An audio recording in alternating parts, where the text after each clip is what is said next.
لنهتدي لولا أن هدانا الله.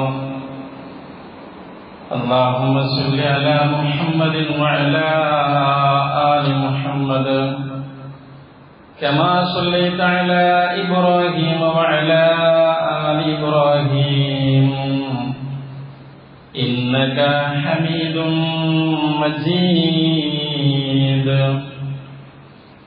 اللهم بارك على محمد وعلى آل محمد كما باركت على إبراهيم وعلى آل إبراهيم إنك حميد مجيد. أما بعد فإن خير الكلام كلام الله وخير الحديث كتاب الله وخير السنن سنن محمد صلى الله عليه وسلم وشر الأمور محدثاتها وكل محدثة بدعة وكل بدعة ضلالة وكل ضلالة في النار. أيها الإخوان والأخوات، أوصيكم وإياي أولا بتقوى الله. أعوذ بالله من الشيطان الرجيم. يا أيها الذين آمنوا اتقوا الله حق تقاته ولا تموتن إلا وأنتم مسلمون. بسم الله الرحمن الرحيم.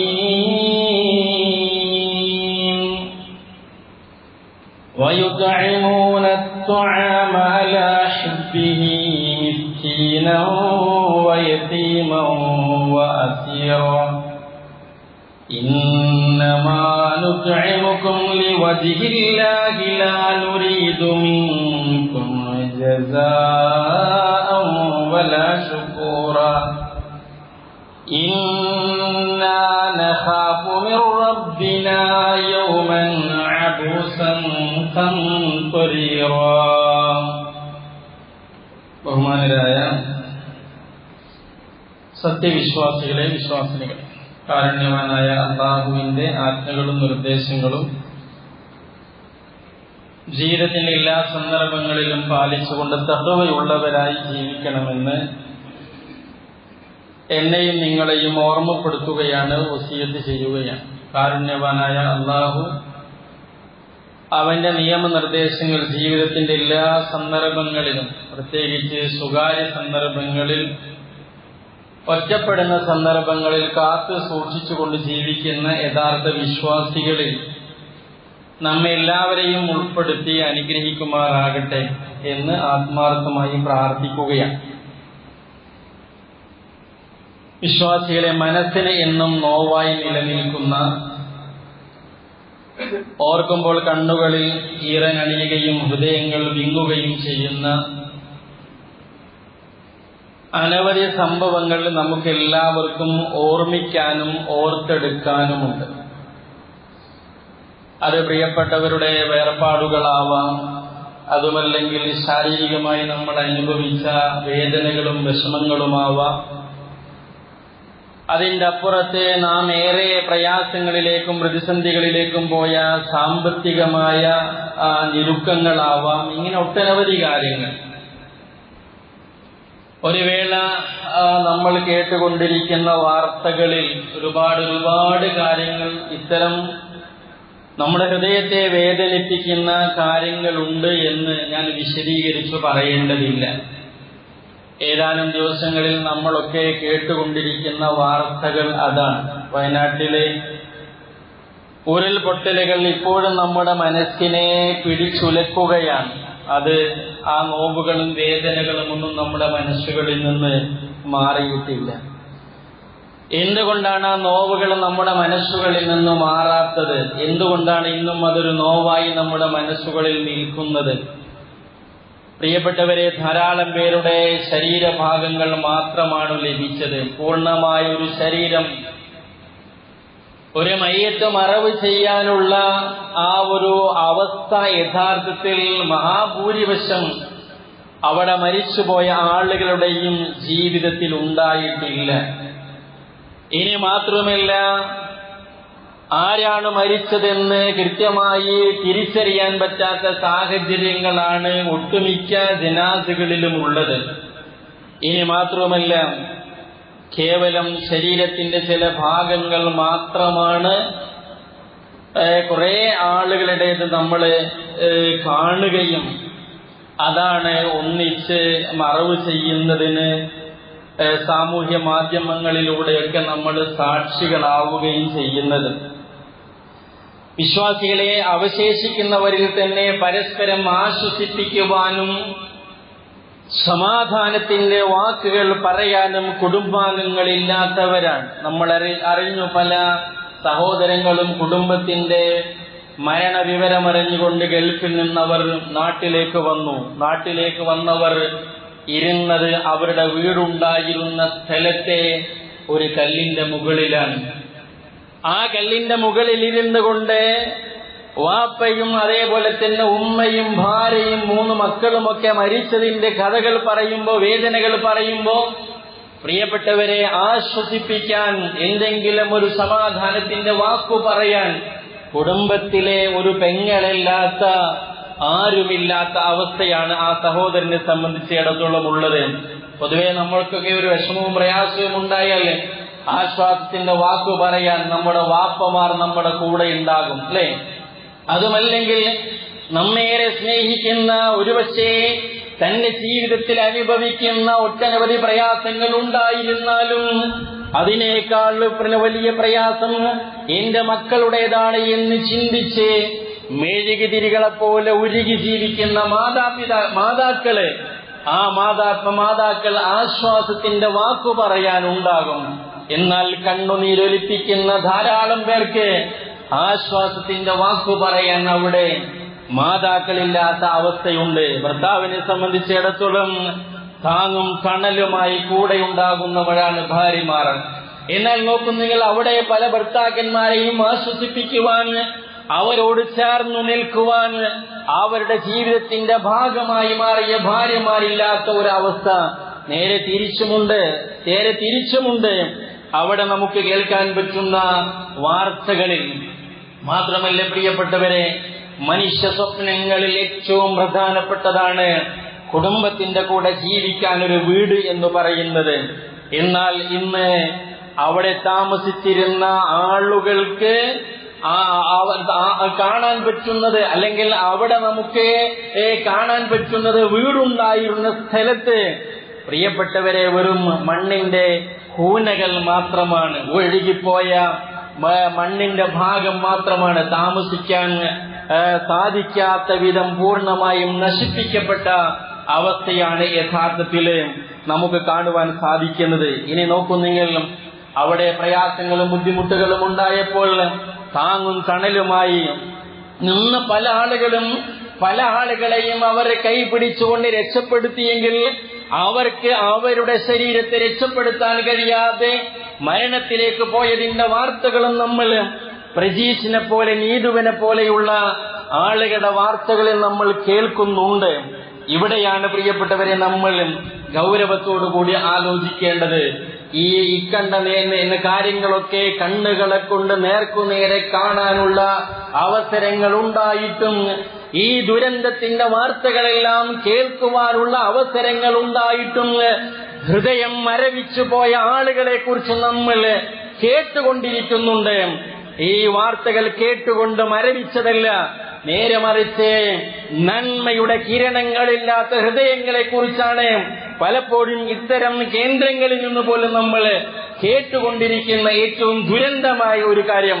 നോക്കൂ നിങ്ങൾ, ഒരു സഹോദരന്റെ വീട് അത് പൂർണ്ണമായും തകർന്നിട്ടില്ല.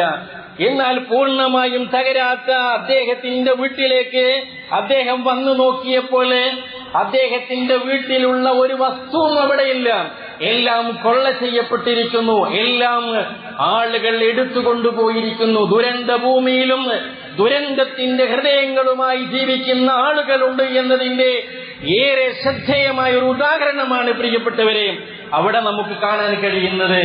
ഇങ്ങനെയൊക്കെ നശിച്ചതും ഇങ്ങനെയൊക്കെ കൂടെയുള്ളവർ, ഒരു നാട്ടിലുള്ളവർ ഒന്നിച്ചു മരണപ്പെട്ടിട്ടും അതൊന്നും ഹൃദയത്തിന് വേദനയുണ്ടാക്കാത്ത കല്ലിനേക്കാൾ കടുത്തുപോയ ഹൃദയമുള്ളവരും നാട്ടിൽ ജീവിക്കുന്നു എന്നതാണ് പ്രിയപ്പെട്ടവരെ നമ്മൾ ഗൗരവത്തോടുകൂടി കാണേണ്ട മറ്റൊരു കാര്യം.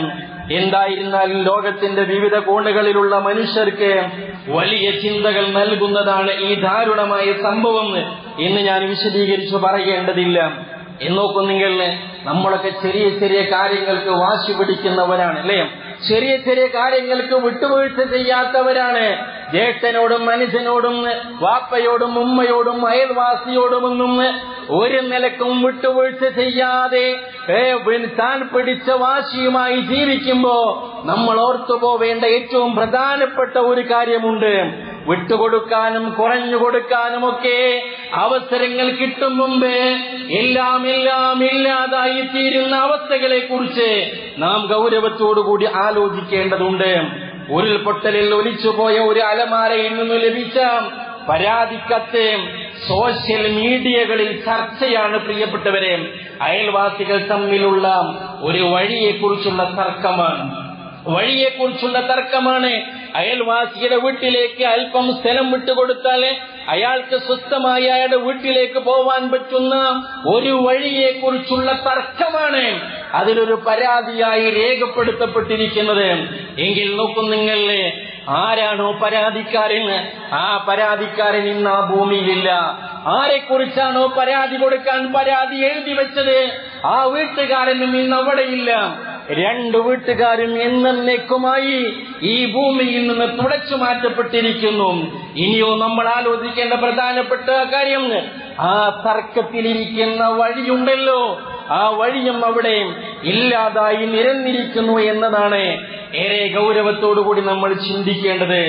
ഇതൊക്കെ കാണുമ്പോൾ പ്രിയപ്പെട്ടവരെ നമുക്ക് നമ്മളെക്കുറിച്ച് ആലോചിക്കാൻ നമുക്ക് കഴിയണം, നമുക്ക് ചിന്തിക്കാൻ കഴിയണം, നമ്മുടെ ഹൃദയങ്ങൾ വിനയപ്പെടാൻ നമുക്ക് കഴിയണം. അതാണ് വിശുദ്ധ ഖുർആൻ ചോദിക്കുന്നത്, അലം യഅനില്ലദീന ആമനു അൻ തഖ്ശാ ഖുലൂബുഹും ലിദിക്രില്ലാഹ്. അല്ലാഹുവിനെ കുറിച്ചുള്ള ഓർമ്മയിലേക്ക് അവരുടെ ഹൃദയങ്ങളും വിനയപ്പെട്ടു മടങ്ങാൻ വിശ്വാസികൾക്ക് സമയമായില്ലേ എന്ന് വിശുദ്ധ ഖുർആനിന്റെ സൂറത്ത് ഹദീദിലെ 21-ാമത്തെ ആയത്തിലുള്ള ചോദ്യം അത് നമ്മുടെ ഹൃദയങ്ങളിലേക്ക് ആഴത്തിലിറങ്ങേണ്ടതുണ്ട്. ഇന്നും അയൽവാസികളോട് നിസ്സാരമായ കാര്യത്തിന് വാശി പിടിക്കുന്നവർ, ഇന്നും ചെറിയൊരു വിട്ടുവീഴ്ചയുണ്ടെങ്കിൽ ഏറ്റവും സുന്ദരമായ ജീവിതം നയിക്കാൻ പറ്റുന്നവര്, വാശി പിടിച്ച് വർഷങ്ങളോളമായി പിണങ്ങി നടക്കുന്നവര്, പ്രിയപ്പെട്ടവരെ ഒലിച്ചു പോകും മുമ്പ്, ഭൂമിയിലേക്ക് ആഴ്ന്നു പോകുന്നതിന് മുമ്പ്, അതിന്റെ അപ്പുറത്ത് രാത്രി ഉറങ്ങാൻ കിടന്ന് നേരം പുലരുന്നതിന് മുമ്പ് ശ്വാസം നിലച്ചു പോയാൽ നാം മയ്യത്തായി മാറുന്നതിന് മുമ്പ് അല്പം വിട്ടുവീഴ്ച ചെയ്ത് വിനയപ്പെട്ട് കൂടെയുള്ളവരോട് കരുണ കാണിച്ച് ജീവിക്കാനുള്ളൊരു മനസ്സ്, അതാണ് പ്രിയപ്പെട്ടവരെ നമുക്കെല്ലാവർക്കും ഉണ്ടാവേണ്ടത്. കടുത്ത ഹൃദയത്തിന്റെ ഉടമകളായി ഞാനും നിങ്ങളും മാറാൻ പാടില്ല. മഹാനായ അബൂദർദാ റളിയല്ലാഹു അൻഹു അദ്ദേഹം മനുഷ്യരുടെ ദുർബലാവസ്ഥ വിശദീകരിക്കുന്നിടത്ത് നമുക്ക് കാണാൻ സാധിക്കുന്നുണ്ട്. ഷാമിലുള്ള ആളുകളോട് അദ്ദേഹം പറയുകയാണ്, ഷാമിലുള്ള ജനങ്ങളെ വിളിച്ചുകൂട്ടി, ഇതാ നിങ്ങളുടെ സഹോദരൻ പറയുന്ന വാക്കുകൾ നിങ്ങൾ കേൾക്കണം, എന്റെ ഉപദേശത്തിലേക്ക് നിങ്ങൾ ചെവി കൊടുക്കണമെന്ന് പറഞ്ഞ് അദ്ദേഹം പറയുന്ന ചില വാചകങ്ങളുണ്ട്. മാലി അറാക്കും, നിങ്ങളെ ഞാനിതാ കണ്ടുകൊണ്ടിരിക്കുകയാണ്. തെബിനൂന, നിങ്ങളിതാ വീടുകൾ ഉണ്ടാക്കിക്കൊണ്ടേയിരിക്കുന്നു. മാലാ തസ്കുനൂന, ഒരുപക്ഷെ നിങ്ങൾക്ക് താമസിക്കാൻ സാധിച്ചു കൊള്ളണമെന്നില്ല. നിങ്ങൾക്ക് താമസിക്കാൻ കഴിയാത്ത വീടുകൾ ഇതാ നിങ്ങൾ ഉണ്ടാക്കിക്കൊണ്ടിരിക്കുകയാണ്. ഒരുപക്ഷെ പണി പൂർത്തിയാകും മുമ്പ് നിങ്ങൾ ഈ ദുനിയാവിൽ നിന്ന് യാത്രയായേക്കാം. വതജ്മഊന, നിങ്ങളിതാ ശേഖരിച്ചു കൊണ്ടിരിക്കുന്നു. മാലാ തസ്കുനൂന, നിങ്ങൾക്ക് തിന്നാൻ കഴിയാത്തത്, ഒരുപക്ഷെ ഇന്നലെ വാങ്ങിക്കൊണ്ടുവന്ന് ഇന്ന് വീടിൽ കൊണ്ടുവന്ന് വെച്ച വസ്തുക്കളെ അത് തിന്നു തീർക്കാൻ സമയം കിട്ടുന്നതിന് മുമ്പ് നിങ്ങൾ ഈ ദുനിയാവിൽ നിന്ന് നിങ്ങൾ യാത്രയായേക്കാം. നിങ്ങൾ വാങ്ങിയത് പൂർത്തിയാക്കി തിന്നാൻ ഒരുപക്ഷെ നിങ്ങൾക്ക് സാധിച്ചു കൊള്ളണമെന്നില്ല. അത് നിങ്ങളിൽ ഞാൻ കാണുകയാണ്. ഇന്നല്ലദീന കാനൂ ഖബലകും ബനൂ മുശീദ, നിങ്ങൾക്ക് മുമ്പുണ്ടായിരുന്ന ആളുകളുണ്ടല്ലോ, അവർ ശക്തമായ വീടുകൾ നിർമ്മിച്ചിട്ടുണ്ട്, തകരാത്ത വീടുകൾ, അവർക്ക് താമസിക്കാനുള്ള കൊട്ടാരങ്ങളും.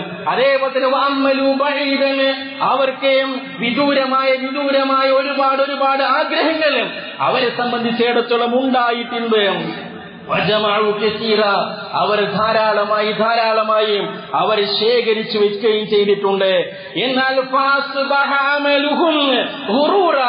അവരുടെ പ്രതീക്ഷകളെല്ലാം, അവരുടെ ആഗ്രഹങ്ങളെല്ലാം അത് വഞ്ചനയുടേതായി മാറിക്കഴിഞ്ഞു. അഥവാ അവരുടെ ആഗ്രഹങ്ങൾ പൂർത്തിയാക്കാൻ അവർക്ക് സാധിച്ചിട്ടില്ല എന്നാണ് പ്രിയപ്പെട്ടവരെ അദ്ദേഹം പറയുന്നത്. മാത്രമല്ല അദ്ദേഹം വീണ്ടും വിശദീകരിക്കുന്നത് എന്താണെന്നോ, ശേഖരിച്ചതെല്ലാം സുബൂറ, അതെല്ലാം നാശമടഞ്ഞിട്ടുണ്ട്. അവരുടെ വീടുകളെല്ലാം അത് ഖബറുകളായി മാറുകയും ചെയ്തു. അല്ലെ, വയനാടുകളിലേക്ക് നമ്മൾ നോക്കുമ്പോ, ആ ദുരന്തം നടന്ന പ്രദേശത്തേക്ക് നമ്മൾ നോക്കുമ്പോ പ്രിയപ്പെട്ടവരെ, അവർ താമസിക്കാനുണ്ടാക്കിയ വീടുകളില് അത് അവരിൽ പലരുടെയും ഖബറിടങ്ങളായി മാറിയിട്ടുണ്ട്. കാരണം കിട്ടാത്ത ശരീരങ്ങൾ ഇനിയും ബാക്കിയുണ്ട്. അല്ലെ, അവരെ ആഗ്രഹിച്ചുണ്ടാക്കിയ ഒരുപാട് വസ്തുക്കളുണ്ട്, അതവർക്ക് അനുഭവിക്കാൻ പറ്റാത്ത അവസ്ഥയിലേക്ക് അവർ മാറിയിട്ടുണ്ട്.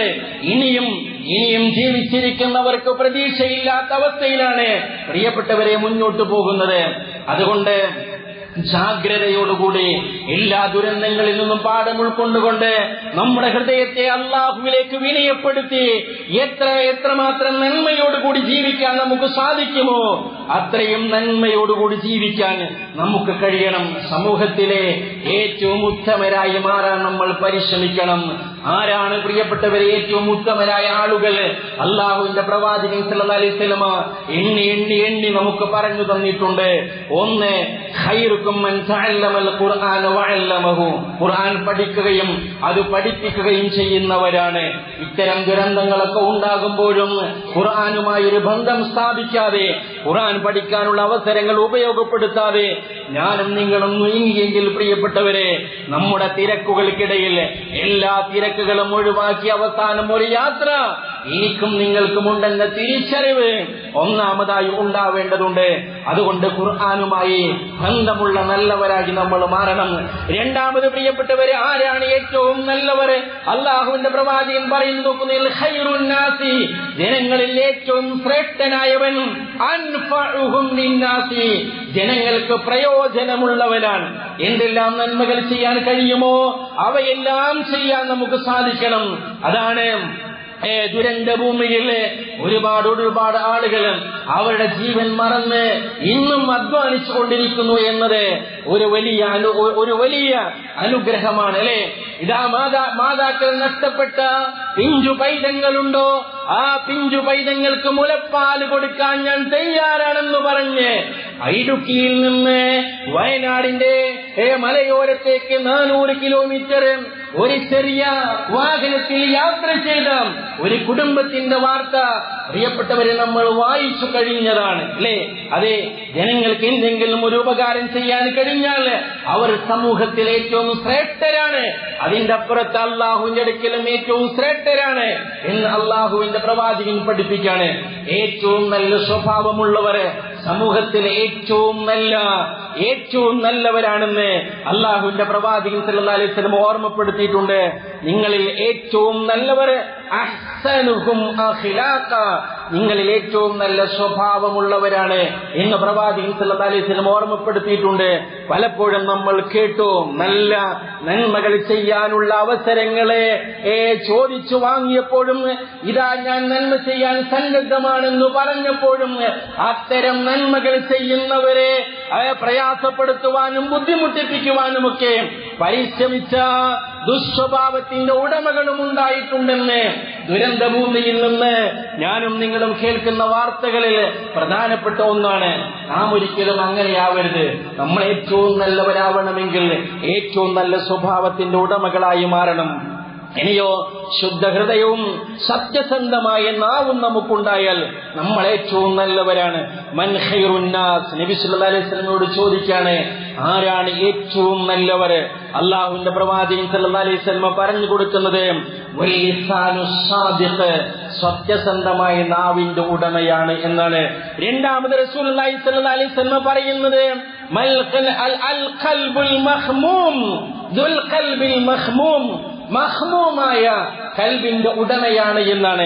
എന്താ പ്രിയപ്പെട്ടവരെ, മഖ്മൂമായ കൽബ് എന്ന് പറഞ്ഞാൽ സൂക്ഷ്മതയുള്ള, അല്ലാഹുവിനെ ഭയപ്പെടുന്ന, യാതൊരു പാപവുമില്ലാത്ത, അസൂയയില്ലാത്ത, അഹങ്കാരമില്ലാത്ത ഹൃദയത്തിന്റെ ഉടമയാണ് എന്ന് റസൂലുള്ളാഹി സ്വല്ലല്ലാഹു അലൈഹി വസല്ലം ഓർമ്മപ്പെടുത്തുകയാണ്.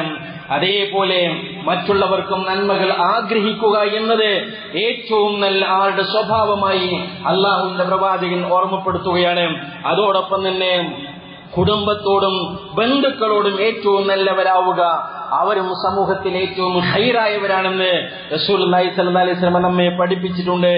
ഏറ്റവും നല്ലവർ ആരാണ് എന്ന് പഠിപ്പിക്കുന്നിടത്ത് ഇണകളോട്, ഭാര്യമാരോട് ഏറ്റവും നല്ല സ്വഭാവത്തോടുകൂടി പെരുമാറുന്നവരാണ് എന്ന് ഹദീസുകളിൽ നമുക്ക് വായിക്കാൻ സാധിക്കുന്നുണ്ട്.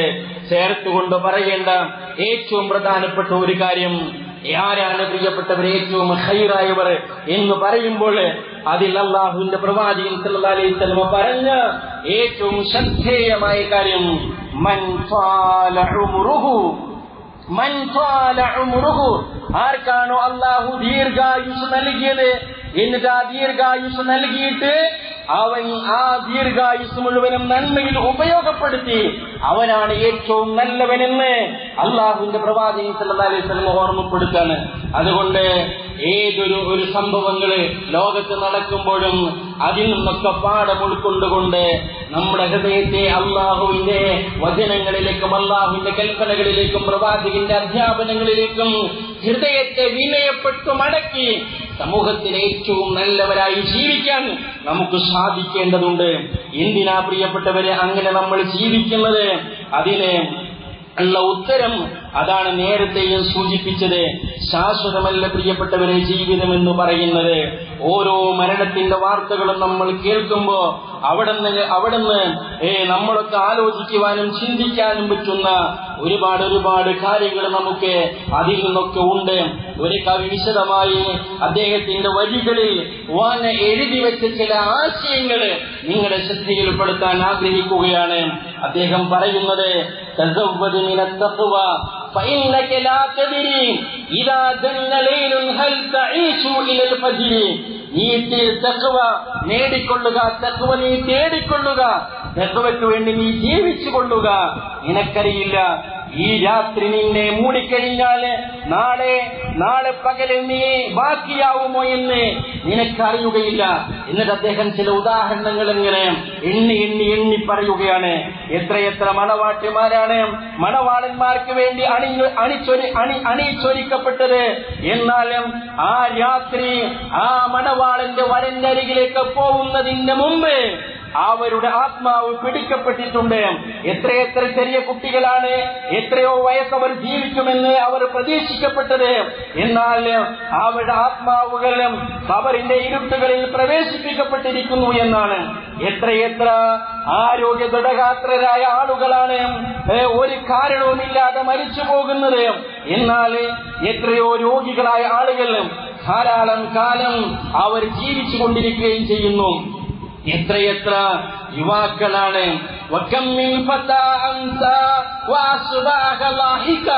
എത്രയെത്ര യുവാക്കളാണ് അവര് ചിരിച്ചും കളിച്ചുമായി അവരുടെ ജീവിതം മുന്നോട്ട് കൊണ്ടുപോകുന്നത്. എന്നാൽ എന്നാൽ അവർക്കുള്ള കഫൻ തുണി അത് നെയ്യപ്പെട്ടിട്ടുണ്ട്, അത് ഉണ്ടാക്കപ്പെട്ടിട്ടുണ്ട്, അത് തയ്യാറാക്കപ്പെട്ടിട്ടുണ്ട്. എന്നാൽ അത് അവർ അറിയുന്നില്ല എന്നാണ്. കൊട്ടാരങ്ങളില് വലിയ വലിയ വീടുകളില് പകല് ജീവിച്ച എത്രയെത്ര ആളുകളാണ് അവർ ഖബറിലെ അന്തേവാസികളായി അവർ മാറിയിട്ടുള്ളത്. അള്ളാഹുവിന്റെ പ്രവാചകൻ സല്ലല്ലാഹു അലൈഹി വസല്ലമയും അത് വളരെ കൃത്യമായി നമുക്ക് പഠിപ്പിച്ചു തന്നിട്ടുണ്ട്. രാവിലെ ആയാലും വൈകുന്നേരത്തിൽ നീ പ്രതീക്ഷിക്കേണ്ടതില്ല, വൈകുന്നേരമായാലേ രാവിലെയും നീ പ്രതീക്ഷിക്കേണ്ടതില്ല എന്ന് പ്രവാചകൻ പഠിപ്പിച്ചില്ലേ പ്രിയപ്പെട്ടവരെ? അതുകൊണ്ട് അവസാനമായി കവി പറഞ്ഞു നിർത്തുന്നത് ഫദാവിം അലാ തഖ്വൽ ഇലാഹി ഫഇന്നഹാ അമാനും മിനൽ അഹ്വാലി ഈ മൗഫിഖിൽ ഹശ്രി എന്നാണ്. അതുകൊണ്ട് തഖ്വയിൽ ഈ സ്ഥിരതയോടുകൂടി നിലകൊള്ളുക, തഖ്വയ്ക്ക് വേണ്ടി നീ ജീവിക്കുക. മഹ്ശറിലെ ഭയപ്പാടുകളിൽ അത് നിനക്ക് നിർഭയത്വമാവാമെന്നാണ്. അതുകൊണ്ട് പ്രിയപ്പെട്ടവരെ, നല്ലോണം ആലോചിച്ച് ചിന്തിച്ച് ഏത് നിമിഷവും അല്ലാഹുവിന്റെ വിളിക്കുത്തരം നൽകി ആരടി മണ്ണിലേക്ക് പോവേണ്ടവരാണ് എന്ന ബോധത്തോടുകൂടി എല്ലാ ദുരന്തങ്ങളും നമ്മുടെ ചുറ്റുപാടും നടക്കുമ്പോഴും നമ്മുടെ ചുറ്റുപാടുമുള്ള ആളുകൾ നമ്മിൽ നിന്നിങ്ങനെ വേർപിരിഞ്ഞു പോകുമ്പോഴും എനിക്കൊന്നും സംഭവിക്കൂല, ഞാൻ ഇന്നും ഇങ്ങനെ തന്നെ ഉണ്ടാകുമെന്ന് വിചാരിച്ച് നമ്മളാരും ജീവിക്കേണ്ടതില്ല. എത്ര കണ്ട് നന്മകളിലേക്ക് അടുക്കാൻ സാധിക്കുമോ അത്ര കണ്ട് നന്മകൾ ജീവിതത്തിലേക്ക് കൊണ്ടുവരാൻ ശ്രദ്ധിക്കാം. സർവശക്തനായ അല്ലാഹു എല്ലാം സംഭവങ്ങളിൽ നിന്ന് കൃത്യമായി പാഠം ഉൾക്കൊണ്ട് അല്ലാഹുവിലേക്ക് പരമാവധി വിനയപ്പെട്ടു മടങ്ങി ജീവിതത്തിൽ വിശുദ്ധി കാത്തു സൂക്ഷിച്ച് ഏറ്റവും നല്ലവരായി ജീവിച്ച് അങ്ങനെ നല്ലവരായി അല്ലാഹുവിലേക്ക് തിരിച്ചു ചെന്ന് നല്ലവർക്ക് വേണ്ടി അല്ലാഹു ഒരുക്കി വെച്ചിരിക്കുന്ന ജന്നാത്തുൽ ഫിർദൗസിൽ പ്രവേശിക്കാൻ നമുക്ക് എല്ലാവർക്കും റബ്ബ് തൗഫീഖ് നൽകി അനുഗ്രഹിക്കുമാറാകട്ടെ. അൽഹംദുലില്ലാഹി ഹംദൻ തയ്യിബൻ മുബാറകൻ ഫീഹി അലാ കുല്ലി ഹാൽ വസ്സലാത്തു വസ്സലാമു അലാ അഷ്റഫിൽ അൻബിയാഇ വൽ മുർസലീൻ വഅലാ മൻ ഇത്തബഅഹും ബിഇഹ്സാനിൻ ഇലാ യൗമിദ്ദീൻ വൽ ആഖിബത്തു ലിൽ മുത്തഖീൻ. അമ്മാ ബഅദ്. അല്ലാഹുവിനെ സൂക്ഷിച്ചുകൊണ്ട് ജീവിക്കണമെന്ന് ഒരിക്കൽ കൂടി ഉപദേശിക്കുകയാണ്, വസിയത്ത് ചെയ്യുകയാണ്. പ്രിയപ്പെട്ടവരെ, നാട്ടിൽ എന്തൊരു ദുരന്തമുണ്ടാകുമ്പോഴും ആ ദുരന്തങ്ങളിൽ നിന്നെല്ലാം കൃത്യമായ പാഠം ഉൾക്കൊണ്ടുകൊണ്ട് നമ്മുടെ ജീവിതത്തെ എത്രമാത്രം നന്മയിൽ കൊണ്ടുപോകാൻ നമ്മുടെ ഹൃദയത്തെ വിനയപ്പെട്ട റബ്ബിലേക്ക് മടക്കാൻ സാധിക്കുന്നുവോ അത്ര ആ റബ്ബിലേക്ക് മടക്കാനുള്ള ജാഗ്രതയും ശ്രദ്ധയും കാണിച്ച് ഏറ്റവും നല്ലവരായി ജീവിക്കാനുള്ള ശ്രദ്ധയുണ്ടാവണമെന്നാണ് സൂചിപ്പിച്ചത്. ചേർത്തുകൊണ്ട് ഓർമ്മപ്പെടുത്താനുള്ളത്, ദുരന്തങ്ങൾ വരുന്നവരെ കൈപിടിക്കാനുള്ള ശ്രദ്ധ നമുക്കുണ്ടാവണമെന്ന് കഴിഞ്ഞ ക്ലാസ്സിൽ കഴിഞ്ഞ ഖുതുബയിലൊക്കെ നമ്മൾ സൂചിപ്പിച്ചതാണ്. കഴിഞ്ഞ ഖുതുബയിൽ ആ ഒരു ദുരന്ത ബാധിതർക്ക് വേണ്ടിയുള്ള പണം പിരിക്കുകയും ചെയ്തതാണ്. പരമാവധി നമ്മളൊക്കെ നമ്മുടെ കഴിവിനനുസരിച്ച് നൽകിയതുമാണ്. അതോടൊപ്പം തന്നെ നമ്മുടെ നാട്ടിൽ പ്രയാസപ്പെടുന്ന ആളുകളെ സഹായിക്കുക എന്നുള്ളത് നമ്മുടെ ബാധ്യതയാണ്. അവിടെ മാത്രമല്ല ഇവിടെയും. അതിൽ ഒരു വലിയ സംവിധാനമാണ് നമ്മുടെ മദ്രസകളിലൊക്കെ പഠിപ്പിക്കുന്ന വളരെ ചുരുങ്ങിയ വേതനത്തിന് വേണ്ടി പഠിപ്പിക്കുന്ന, ശമ്പളത്തിന് വേണ്ടി പഠിപ്പിക്കുന്ന കുറേ അധ്യാപകർ നമ്മുടെ മദ്രസകളിലൊക്കെ ഉണ്ട്. അപ്പം അതുകൊണ്ട് തന്നെ അവർക്ക് പ്രയാസങ്ങളും ബുദ്ധിമുട്ടുകളും വരുമ്പോൾ പലപ്പോഴും അത് പരിഹരിക്കാൻ പറ്റാത്ത ഒരു സാഹചര്യമാണ് പൊതുവെ ഉണ്ടാവാറുള്ളത്.